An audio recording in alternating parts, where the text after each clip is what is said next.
Okay. Hello mga kaibigan. Ito na po yung ating nakuwang mga gulay sa aking alamen. Ito po yung onions, tomato, and French beans. And also sweetheart cabbage. Ito po yung lulutuin ko po today. Abangan niyo po tapos na po yung ating niluluto. Ayan guys, nagisa muna ako ng onions, tomato, ginger, and lemongrass sa ating saucepan. Tapos, maglalagay po ako ng beef. Ayan. Gusto ko kasi mag-ikot ng sabaw.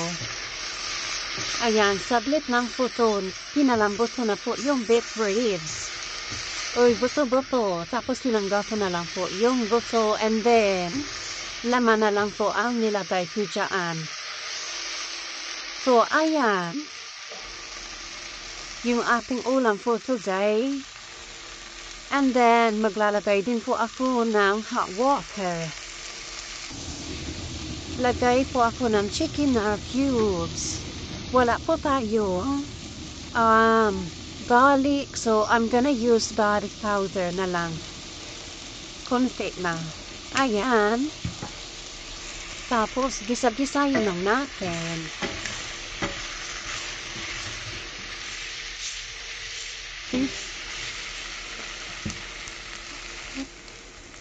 And then, maglagay tayo ng hot water. Ayan. So, anin natin muna.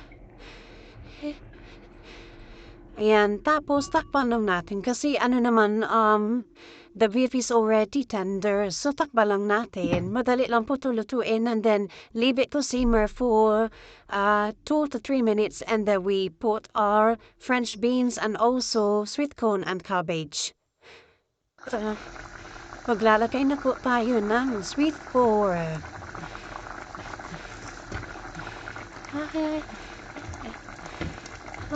And of course, maglalagay din tayo ng maraming French beans. Yeah. French beans from allotments. Yeah. Ayan. Hindi na po ako naglalagay ng potato.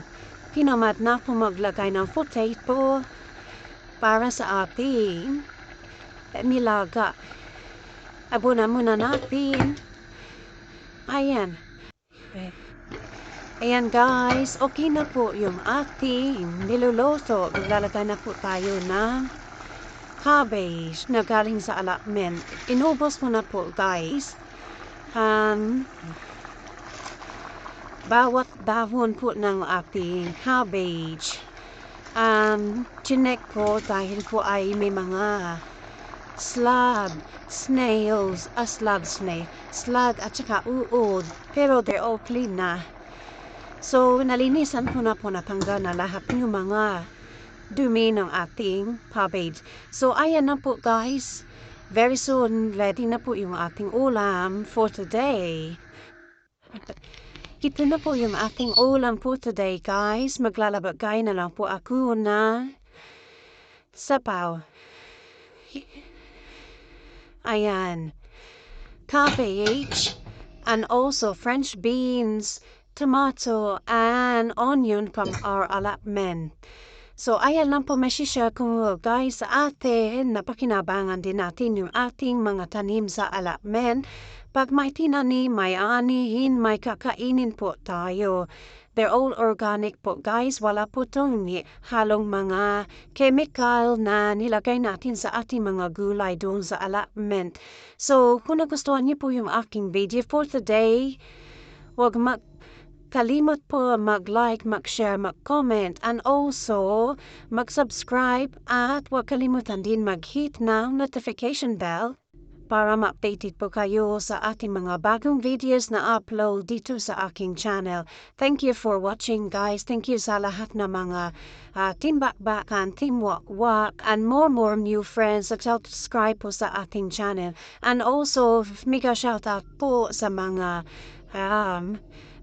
kabitenyo, ayan, from night, mga kapitbahay po ni Ate Roxy. Ayan, thank you so much. God bless us all. Ingat lagi. Bye for now. We'll end this video. Bye.